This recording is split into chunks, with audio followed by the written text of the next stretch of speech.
Welcome back to the finale of Ballaholics, the show for those who simply can't get enough of basketball. I'm your host, Sam Israel. I am joined by my co-host, Ian Mills, for the last time. Ballaholics, this is it. This is what you guys have been waiting for in July. You know how it is, right after the NBA Finals. Ian, I can't believe we're already here. Yeah, I mean, it's been a wild ride, not just for Ballaholics, but for the NBA season. It's bittersweet. It's a very bittersweet thing. Obviously, no basketball for a couple months now, but also it's bittersweet. It's kind of the culmination of a lot of hard work from you specifically for this season finale or series finale to take place.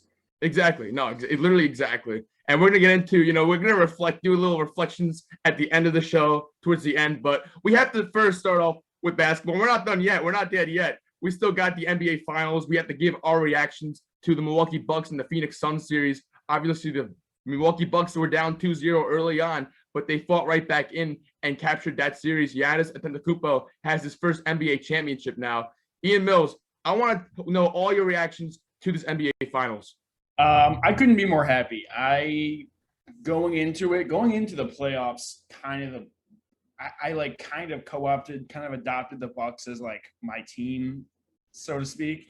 Because I just love Giannis. I think he's just I think personality-wise, he's probably the funniest player in the NBA. He's just such a good guy. And going into the finals, I kind of felt pretty confident with the Bucks. And then after, obviously, the first two games going down 2-0, that confidence really turned into definitely some anxiety towards it. But you just had to roll with the Bucks. I saw something where Mike Budenholzer, obviously, he's gotten a lot of hatred the last couple of weeks because he just kind of just seemed like not making much changes. But after the first three games, obviously the Bucks were down 2-1 at that point. The 3-point attempts from the Suns went from 35 attempts to 23. So there were adjustments made. I mean, we saw Drew Holiday, struggle a little bit offensively, but defensively really stepped up the last couple games. But the biggest thing for me is it kind of proved that, Giannis not being the shooter, obviously, it's different because remember a couple of years ago, obviously, when the Warriors had their dynasty going, we all thought that, the way to win your championship, the way of the future was the three. And it definitely still is. It doesn't, one championship doesn't change that. But to see Giannis, who's kind of doing his own thing and just bulldozing opponents, I mean, he made DeAndre Ayton look small. And that's crazy. I mean, that's insane. So I'm not just happy for Giannis, but the Milwaukee Bucks in general, for the state of Wisconsin. I think it's a really cool thing. Obviously, when Giannis signed with the Bucks this past offseason, or re-signed with the Bucks this past offseason, it was almost as if, people were saying, well, he just signed 5 years, never going to win a chip. He just signed his life away to, the money and being a small town guy, even though Milwaukee's not really a small town. But he went out in year one and proved everyone wrong. I mean, that it's possible to do it in a small market, possible to do it with really only one star. That, not taking anything away from Chris Middleton and Drew Holiday, they're not stars. They're great players, but they're definitely not stars. So for him to do it, especially in a season where injuries plagued a lot of the league, the Bucks seem to be pretty healthy throughout, and that's a great thing to see. And even when Giannis was out, the Bucks looked still pretty good. So I'm happy all around with it. I think the NBA, it's one of the more. This season was one of the more pure things where it's just kind of well, who knows who's going to win? And we all thought it was going to be Nets, Lakers. Obviously, pretty early on, we figured out that wasn't going to be the case. So I think it was really cool. One of my favorite NBA seasons in recent history. Exactly. And like you said before, not that, it's great to win in a small market, and not that it's impossible to win in a big market like the New York Knicks. Maybe in a couple years, the New York Knicks might have what it takes. But let's get back to the segment. I'm not going into my Knicks. I'm a suffering Knicks fan, but not bad season from the Knicks. I'm not trying to make the storyline about the Knicks by any means. So let's bring it back. Let's bring it back to the NBA Finals. It was difficult. Things looked gloomy. Things looked daunting for the Milwaukee Bucks early on in this series when they were down 2-0. They looked like underdogs. They looked defeated. People were going after Mike Budenholzer, like you alluded to earlier on the show.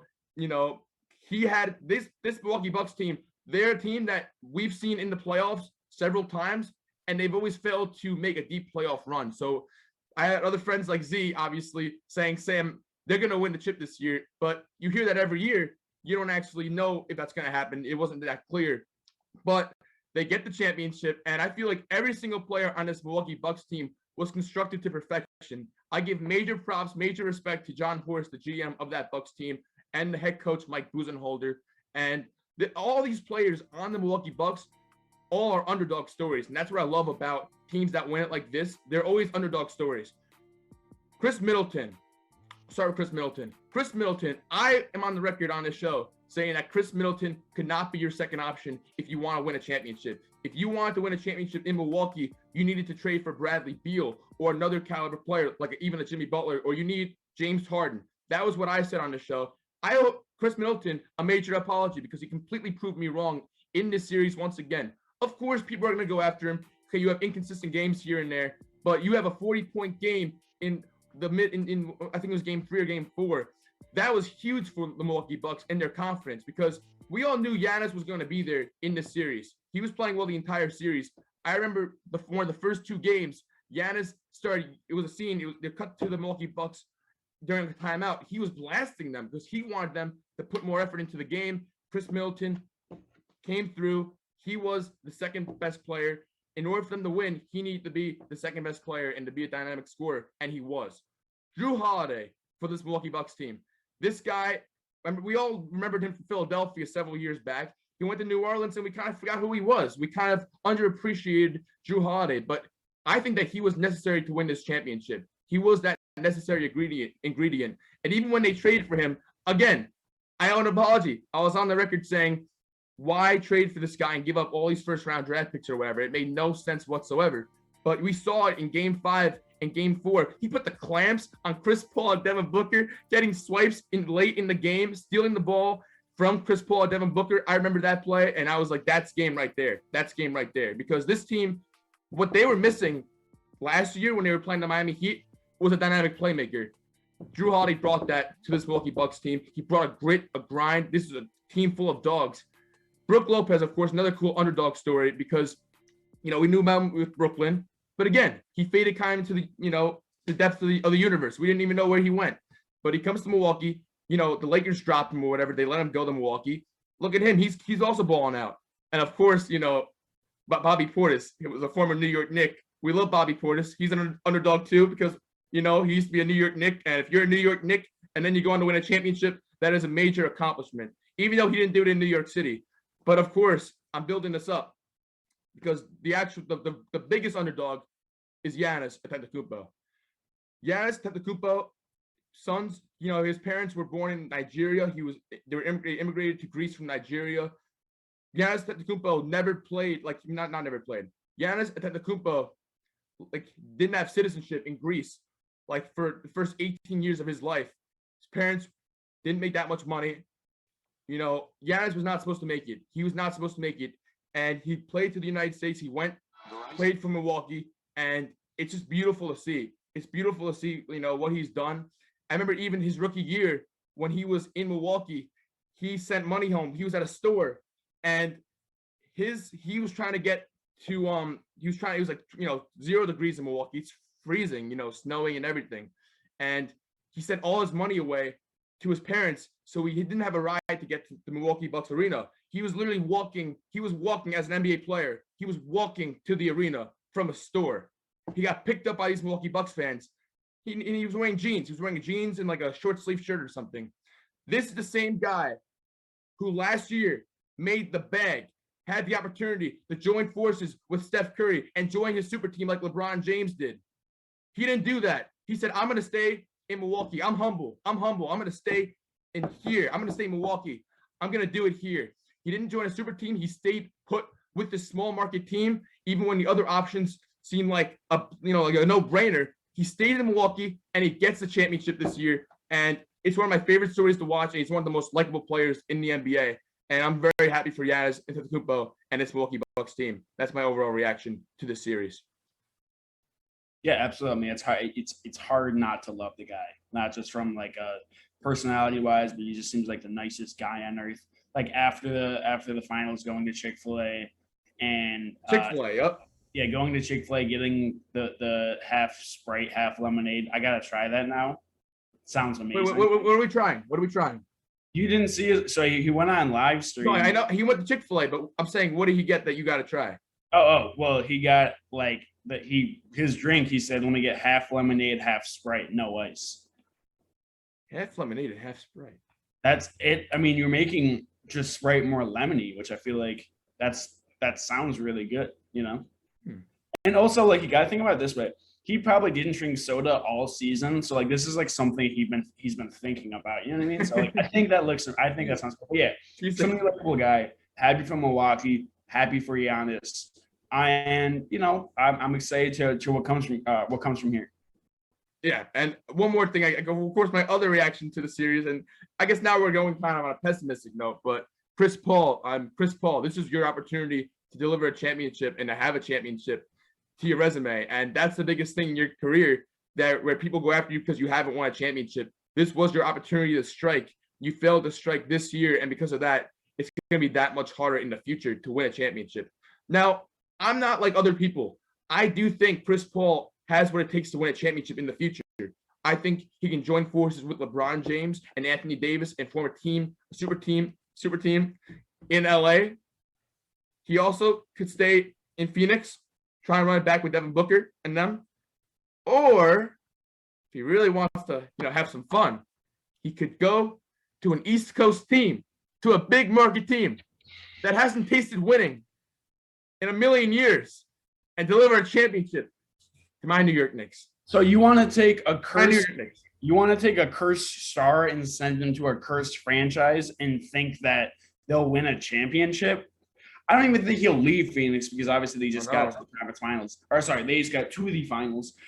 But sending a cursed player to a cursed franchise, mind you, it's not like maybe two opposites attract. When Chris Paul was out, this team was still good. I mean, like Devin Booker was far and away the number one option. I mean, he kind of fell apart in the finals a little. Booker was there. But that's what I'm saying is like, for the Knicks to give up future assets for an aging Chris Paul. No future assets. We simply sign him. We get a paper. We say, Chris Paul, sign this. We have your former agent. We'll finesse your contract. Come to New York City. Come with Julius Randle. Too much to handle. Emmanuel Quickly, too quick. We got RJ Barrett, the Canadian. We got a team here, Ian. We got Mitchell Robinson. Instead of having a gentleman's sweep, you'll just lose in 7 in the first round. We got to block this monster. Ian, I will say this. The New York Knicks, we like a playmaker and a closer. Chris Paul is literally both of those things. It would be a match made in heaven, especially under Thibodeau's system of defensive grit. Chris Paul's a dog. He'd bring that to New York City. But that being said, if I am Chris Paul, I'm going to LA and I'm getting my chip because that's the biggest thing I need right now in my career. I mean, yeah, championships are obviously the biggest one for him. Whether, LA can afford him or LA wants to, grab him, whatever it may be. If the Lakers signed Chris Paul or somehow got Chris Paul, whether, however it may happen, I don't know if, I don't even know if that makes the Lakers the favorites. Like, obviously they were favorites this year and LeBron and AD were kind of banged up, but adding Chris Paul, I don't know how much that really elevates your status from. I mean, obviously, you would think that they were a championship competitor this year, and they lose in the first round. So it's one of those things where I don't know. I mean, I also if you're Chris Paul, would you go from a team that you were in the finals to a team that you beat in the first round? I don't know if they would do that. It's tough. It's definitely something that we need to continue to monitor. And also, of course, I wanted to give shout outs to the Phoenix Suns roster. I thought that they put up an impressive, show throughout this playoffs. Devin Booker is here to stay. DeAndre Ayton's here to stay. Mikal Bridges is here to stay. They have a bunch of young players on that team, a bunch of young studs, and they're going to come back. They're going to come back stronger. And it's funny because I didn't even have them going as far as they did. So just to be in the NBA Finals was impressive in itself for me. So I give them major props. And I think it was a very classy move for Monty Williams to go into that Milwaukee Bucks locker room after they won the chip. That other reporter that said that they shouldn't have went in, that guy's smoking crack or something, because that was a very classy move for Monty Williams to go into the opposing locker room and wish them, that it was a good series and that they played well and they deserved the chip. I like that a lot. Yeah, I think the Monty Williams thing was fine. I think it was made like a bigger deal than it had to have been. I think it was a little sensationalism from the reporter wanted to, I'm not really knowing that much, so I'll go after this guy for trying to do something nice. It was Amin I think his name's called Amin El Hassan. He works for Dan Le Batard now, but yeah, I think he's I don't hate the take that it was like a little weird because it is a little weird, but at the same time, like it's harmless. I don't think there's no need. No, there's no need for it. In my opinion, there's no need in it. But yeah, I respect it. Those were our reactions. We got one segment down to the go on this Ballaholics finale with me and Ian Mills. Let's get into the second. Let's jump right into it, Ian. Giannis Antetokounmpo is 26 years old. Has Giannis Antetokounmpo is he reaching greatness faster than LeBron and MJ? Is he reaching greatness faster than them? Yeah, I mean, technically he's won a chip younger than they both did. I mean, obviously, yeah, you would like to think that like he's on the same trajectory.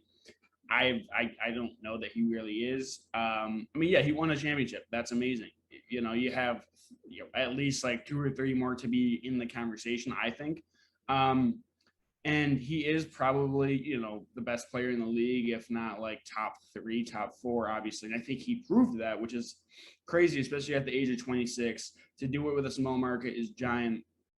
Obviously, a couple years ago, everyone saw the tweet where Kobe, he was asking for a challenge from Kobe, and Kobe said championship next. And obviously, he now goes out and does that, which is great. But with Giannis, my only concern really is like, first off, if he were to go the rest of his career without winning a championship, I don't think there's a problem with that. I think he's still the impact he's had so far, and assuming he continues to dominate even if they don't win again, because obviously, like next year, you would think the Nets will be healthy, and that series is way different if James Harden and Kyrie Irving are in every game. You know what I mean? Way different. So if Giannis can grab, another star, like an actual star, not to belittle Chris Middleton and Drew Holiday, I think he has a chance. But for him to do this year in and year out, it's going to be hard because the circumstances were definitely in his favor this year. Also, another thing that concerns me with Giannis going forward, something I mentioned earlier, is he can't really shoot. And obviously that was something that it wasn't a big deal, but it does affect players' status down the stretch in the fourth quarter when instead of going to Giannis on every possession, they're going to Chris Middleton. And it's mixed. In game 6, they were going to Giannis, and he was making his free throws in game 6, but it's not something, obviously it was a problem all series. So if he can get that down, I mean, it's hard to criticize a guy who's won 2 MVPs, a guy who has a finals MVP and a ring at the age of 26. But yeah, the shooting is a big deal, I think. Just because, it belittles or it contains him a little bit. He in the fourth quarter, he's not going to be the guy taking, the 3 to win the game when you're down by 2 or whatever it may be. He's still one of the best players in the league. Absolutely. And his career trajectory, yeah, he could be one of the greats. That being said, like, to be one of the greats, to be a top 5 guy of all time, that's incredibly hard. That's a crazy status to have. And if he does get there, I'd be more than happy. But it's one of those things where it's like, I got to see it to believe it. After 1 ring, I'm happy for him. But yeah, the circumstances definitely helped him out. And there's nothing wrong with that. It's not his fault, but it is what it is. Yeah, I think that's completely fair. He's 26 years old. We don't know what's going to happen in the future. But I will say, based on what I see now, I think that many people will disagree. I think the biggest point you disagree with is you say, okay, well, fine, Giannis may have more of the stats, but the eye test indicates that LeBron James was, the GOAT coming out of high school. He's been hyped up. I get that argument, but what I want to do today is I want to present the argument that Giannis Antetokounmpo at age 26 is reaching greatness faster than LeBron James. I have the stats here to back it up. I have them right in my notebook right here. I'm putting my pen right here. Here we go. Ready? So, Giannis Antetokounmpo, not only Ian Mills is he an NBA champion right now, he is a 2-time league MVP. He is a 5-time All-Star. He is an NBA Defensive Player of the Year. He's a 3-time All-NBA First Team, and he's won the Most Improved Player award. So I just want to quickly get to that Most Improved Player award. I know I spoke about it before, being the underdog from Greece, and then having to, run to the Milwaukee Bucks arena and getting, picked up by fans. However, Most Improved Player.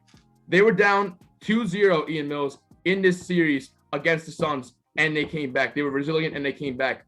Before that, people were surprised that they came back. I knew that it was going to be a lot closer because 2 series before that, it was against the Brooklyn Nets. Everyone thought the Brooklyn Nets were going to win the championship. Giannis Antetokounmpo, once again, down 2-0 to Brooklyn. They come back. They come back against the team that was supposed to win the entire thing. Brooklyn, they come back. MJ and LeBron at this moment in time, at age 26, LeBron James did not win a championship until he was 27 years old. Michael Jordan did not win a championship until he was 28 years old.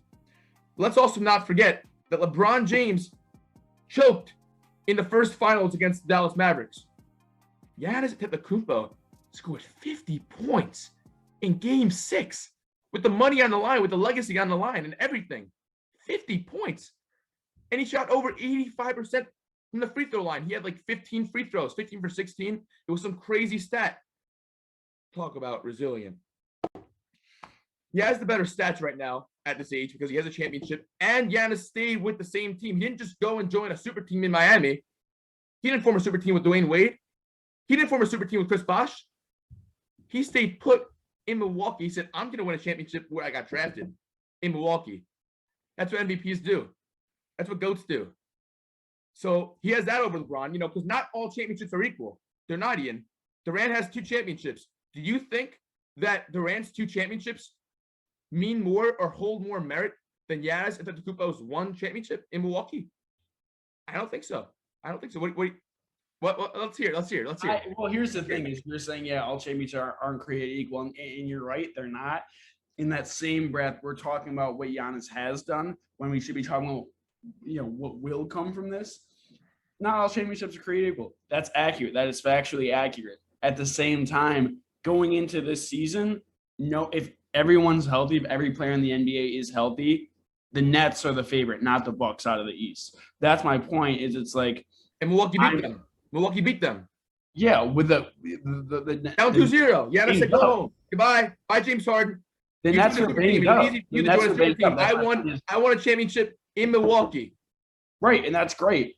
And I couldn't be more happy. I love it's one of my favorite rings, one of my favorite seasons. I was just mentioning that, but I'm just saying, if we want to go to what's next for Giannis, what's next for the Bucks, it's going to get harder. It's hard to continue what he's been doing. And at the same time, it's if the Nets were entirely healthy, we might just be saying that stinks for Giannis. He should have gone to a super team. And I'm happy he didn't go to a super team because he did get the ring. And I think it's a lot more interesting, not just for small markets, but for NBA fans in general. I think it's very interesting. I think it's fun to see a team that really only has 1 star. And obviously Giannis is extremely marketable. He's an incredible guy. But yeah, you're saying, not all championships are created equal, and that's true. I'm happy for Giannis, but is Giannis's ring here, as great as coming back from 3-1 against the best team in the history of the NBA? No.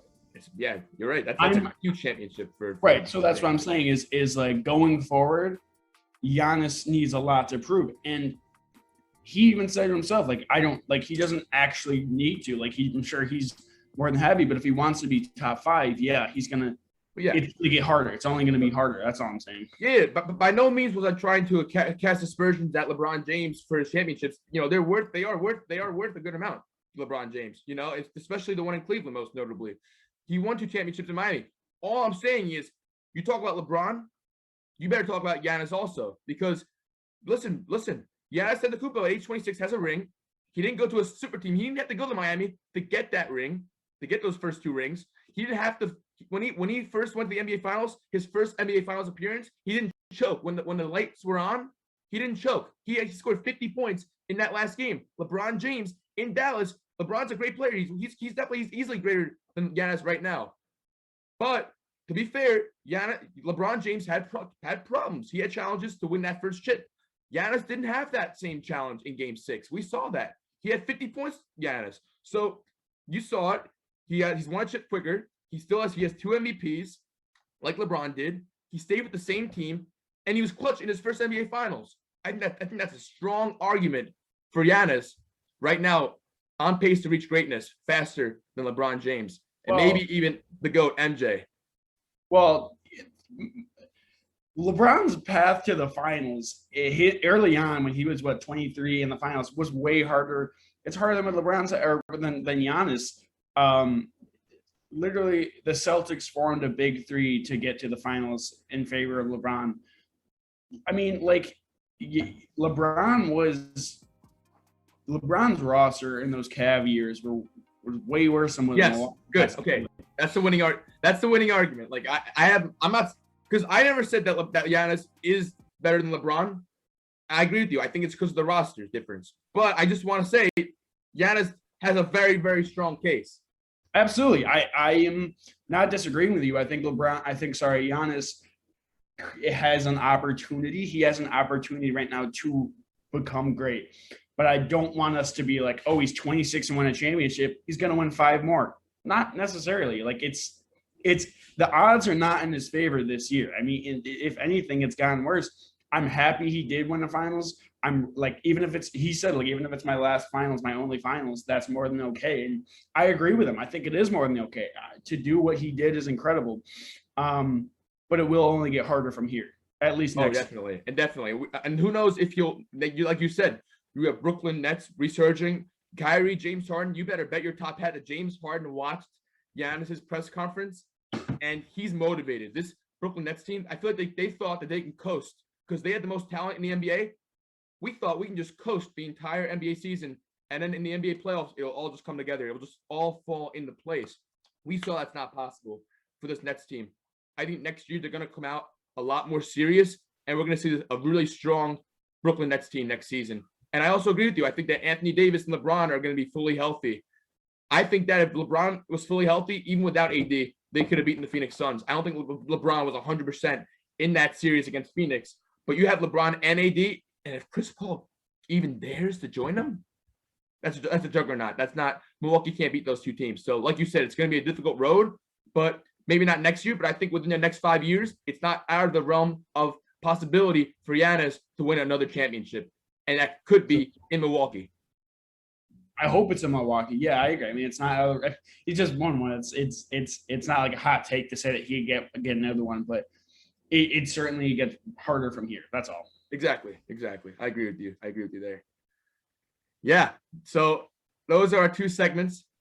One more segment left, and of course, that is our reflections of the show and the show's tenure. And it's crazy. I'm trying to take in this moment. You know, you see us, we're wearing the suits, we're looking sharp. You know, it's the finale. We have to come out fresh. You know, got to come out clean. That's how it is. And it's crazy. I want to really thank Andrew Rabinowitz. He was the vice president of BTV when I was a sophomore in college. It was U Festival. So they have all the clubs outside. And I went over there. I walked over there and I saw Andrew Rabinowitz, and I was talking to him about, you know, having that, you know, making a sports show. I've always been intrigued with Stephen A. and Max, Skip Bayless. They're always yelling, always being, you know, idiots on the show. It's always funny. I'm like, oh, it'd be cool if I could have one of those shows or whatever too. And, you know, trying to get involved, trying to join an organization in college, of course. And, you know, find an organization, you know, do something meaningful, you know, something that I kind of enjoyed. And, you know, he took me right in, Andrew. And I fell in love with this. You know, I fell in love when I started this, you know, being on the set and talking about sports, debating sports, and connecting with you guys. You know, I love sports. I think, you know, you really get to connect with the everyday person. You know, I think everyone, you know, loves sports, and there's so many stories that you can get out of sports. And, you know, it was great doing this. You know, I started with Tyrone Gonzaga, Ian. He started, you know, initially in my sophomore year. And then we moved to Sauce, who you've seen Sauce several times appear on this.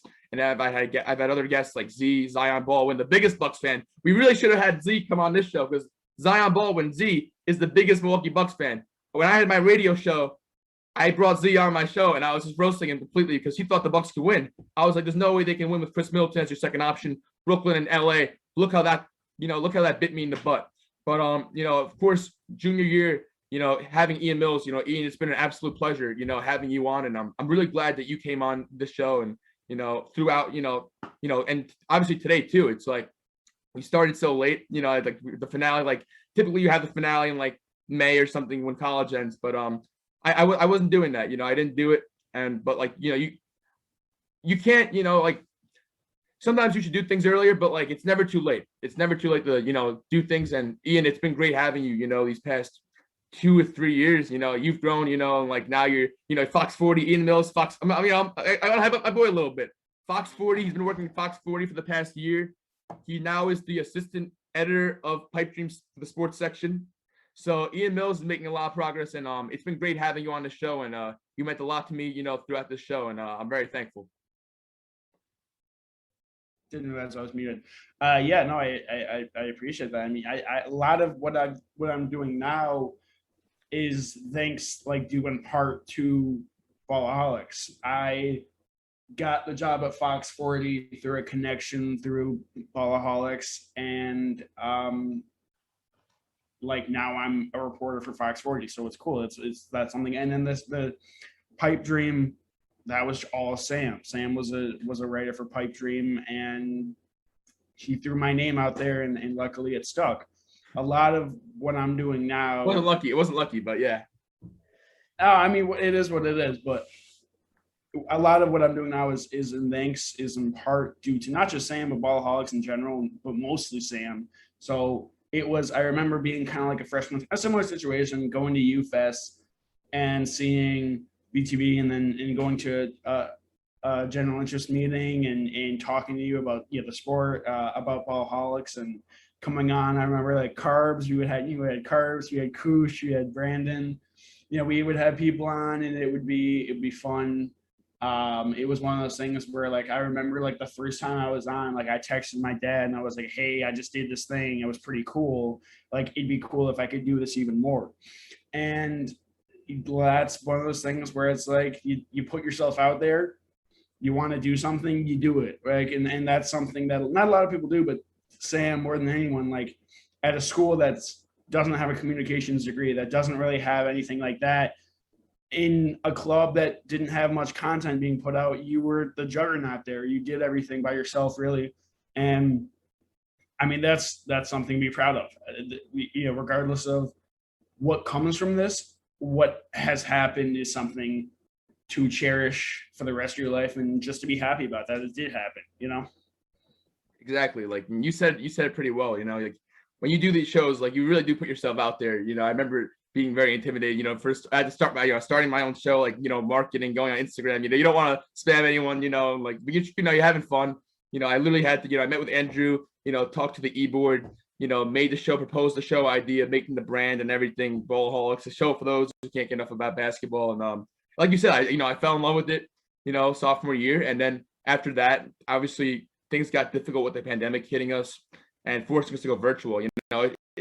It's not by any means like the storybook ending. Like it'd be cool. It would have been cool to be in the studio. Have some cake or something in the studio, with everyone. Have some, the editors and everyone, here, and doing it in May. But it's not always going to be a storybook ending. Sometimes you just gotta do it. It's like Nike. You just gotta do it. And just reflecting a little bit on me. Being a kid who couldn't speak till he was 4, and being told like he wasn't going to public school. And now, like doing like a sports talk show where like you're literally talking, like it's literally about speech.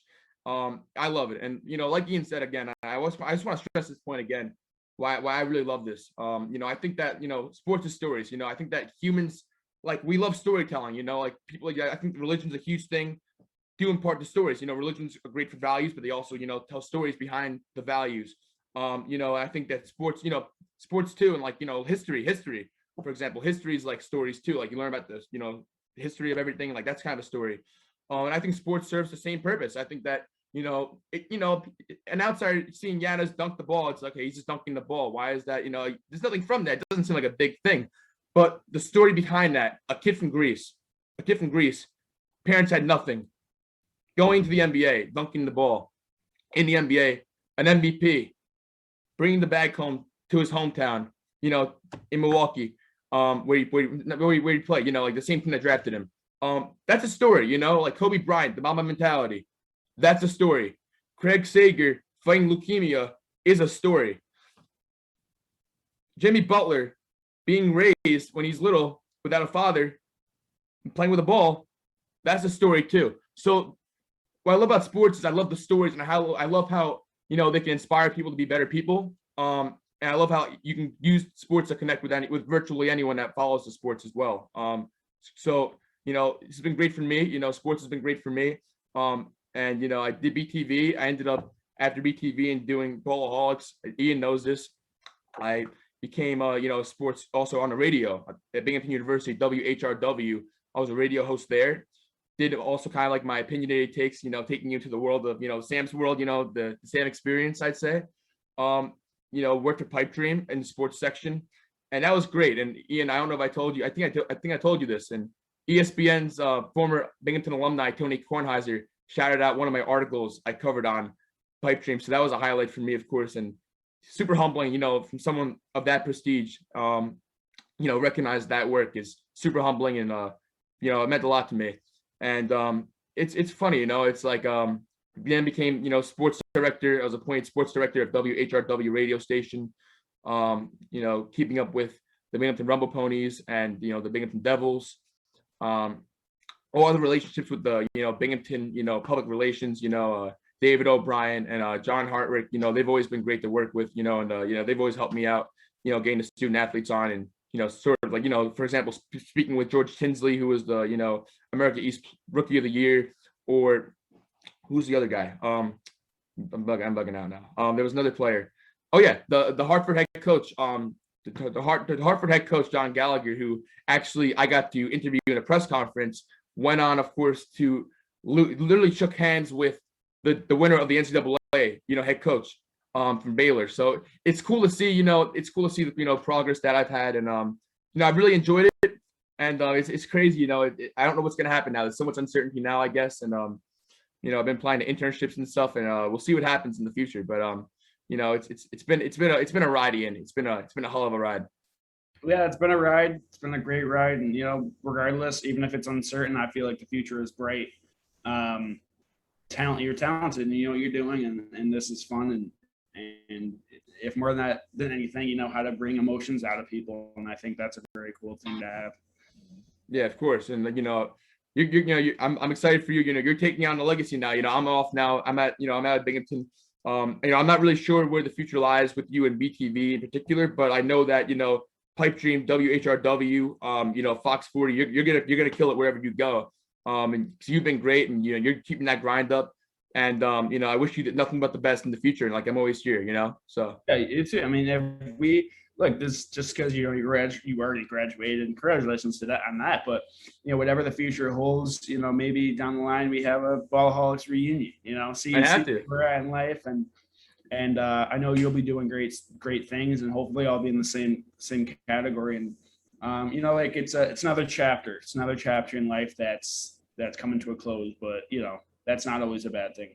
It's never a bad thing, Ian. I look forward to one day being on ESPN with you, having a primetime show, and then being able to roast your Buffalo Bills like every single day, and then you can hear about how much I suffer as a New York Knicks fan, day in and day out. But the most important thing, of course, is at least Bobby Portis did not have to suffer.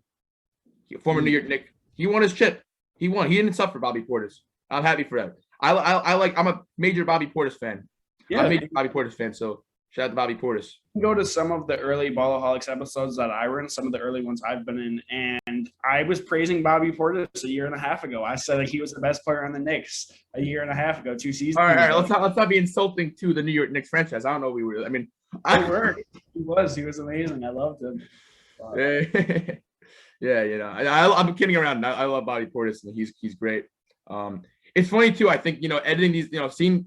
If you watch like the beginning episodes of Ballaholics and then seeing the actual episodes progress in like quality, because like I self-taught myself, the editing software, Final Cut Pro, with the help of Brian Defries, of course, Sam Nesser were major parts in that. But learning Final Cut Pro myself, and then learning, the pandemic hit, and it's like, what do we do now, Ian? It's like, what do we do now? No studio, no editing. We can't go to the computers to edit. Of course, I literally learned. I had to teach myself how to edit on OBS Studio, and I'm not an editor if you know me, but you know, I did the best I could. You know, I did the best I could, and you know, I put the show on Spotify, and you know, did the best I can, and I honestly, I gave it all I had. I gave it all I had, and I think in anything you do in life, whoever's watching this, like, you know, if you put whatever you have into it, and like it works out, nice. And if it doesn't work out, like you put everything into it, so like it's not a problem. Never hold back, you know, and you know, follow your dreams. You know, you know, don't settle. You know, don't settle. You know, so many friends of mine, you know, people I know, you know, it's tough. You get the pressure of, you know, going into other things, you know, business or, you know, finance or law, and that's cool. Like those are cool stuff, but I think those things can wait. You know, the first thing is you got to follow your dream, and I think right now, you know, being a sports talk show host on ESPN would be a dream of mine right now. Yeah, I mean, if you want to do something, like I always just say, like, do it. You know, like ask questions. Don't be afraid to ask questions. Just do it. You know what I mean? It's one of those things where in high school I wanted to do sports talking or work, you know, news, and we did it. You know, now we're doing it. So I agree. I mean, follow your dreams, and if you want to do something, simply do it. You'll figure out the rest later. Exactly. That was well said. All righty, Mills. I think this is it. I think this is the finale for Ballaholics. You guys will be seeing me soon. Don't worry. I'll let you guys. I'll keep you guys updated on something else I might do. Maybe who knows? Maybe I'll make another show or something. You know, we never know. But you know, you guys have been with me. You know, all you guys watching this from Binghamton University, whether you're a Binghamton University student, whether you randomly came across this YouTube video, you know, whether you know me, family, friends, whoever, you know, Ian Mills or me, or just anyone, you know, in general. Thank you guys so much for, you know, sticking with us and watching us throughout these years. It's meant a lot to me and Ian Mills. And I think for the last time, I think we're going to sign off. Thank you guys so much for watching. Thanks again.